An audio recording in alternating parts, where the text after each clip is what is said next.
Hi, welcome to the Lumpy Couch, where we get comfortable being uncomfortable. And today, the Lumpy Couch is actually a log in the woods. But we are joined today by the magnificent Sarah Kroger.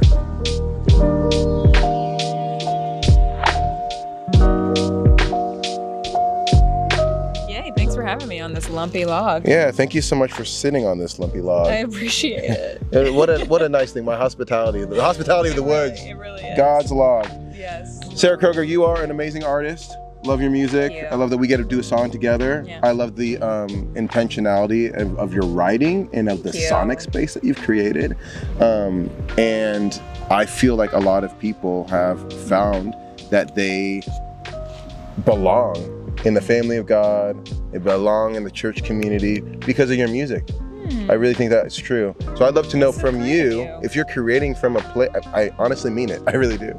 I think you're creating a music that creates a sense of belonging for people. But I want to know from you, when is the time that you yourself have felt like you belonged? Oh gosh, that's a good question. That's a deep question, because I think it's something that I wrestle with a lot. Is feeling like I don't belong, feeling like I'm an imposter, whether it's in a songwriting room or on a stage, or like early on in my 20s, just felt like constantly like I didn't belong, like even in rooms with friends and stuff. And I've had to like really dive into that and why that is, and like heal those wounds through therapy or spiritual direction or just like time with the Lord. But I know you're not asking for like the deep end of the pool with that, but No. I mean, but that's just the reality. Share what you want.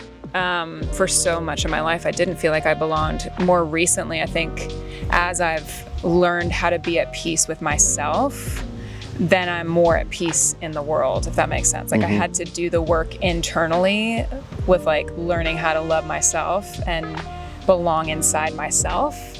And then I could belong in places outside of myself. Does that make sense? Oh, totally. So that's been the journey for me, especially in my 30s. I always tell people like I've loved my 30s because I just care way less about what other people think about me, and have done a lot of work internally at like being kind to myself. And yeah.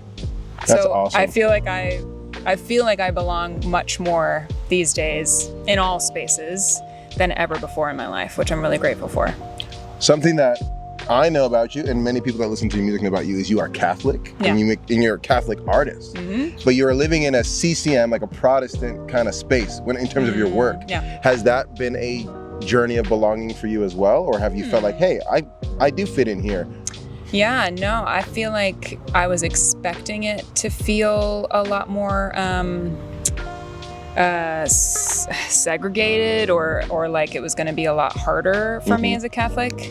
But I feel like because of people even like Matt Maher, who's a friend of mine, who've gone before me for many years and building bridges and relationships, and just, I think, making people realize, not just him, but just in general, like making people realize that we're so much more similar than we are different.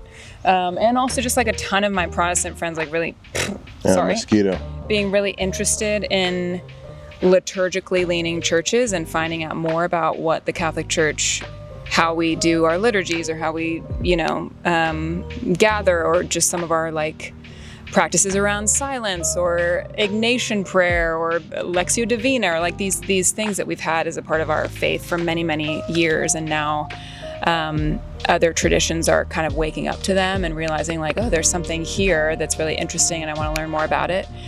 There's just been more space for people to just be curious about it.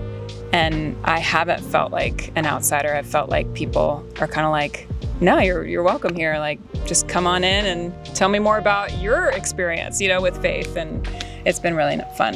Yeah. I love that. And I'm honestly really encouraged to hear that, because I do feel like Catholicism, I grew up Protestant. I grew up in I call it a closet Baptist church. It's a non-denominational, but I'm like, non-denominational, they always lean one way. They're either charismatic or they're Baptist, But I grew up in a space where just, I don't know if people meant to talk negatively about Catholics, but there definitely was a lack of understanding. Yeah. And so some of the friends that I grew up with at the church, they converted to Catholicism. And I remember it feeling like a really big deal. Yeah. But I was like, I'm just gonna start going like to mass and just like asking questions. Wow. So I went with them to a Latin mass. I've been with them to that's next level. It was amazing. I mean, honestly, I thought it was beautiful. Yeah. I learned a lot about like Eucharist, and we did a study on St. Francis of Assisi. Yeah. So I like learned a lot, and I was like, man, it's kind of like color issues or gender issues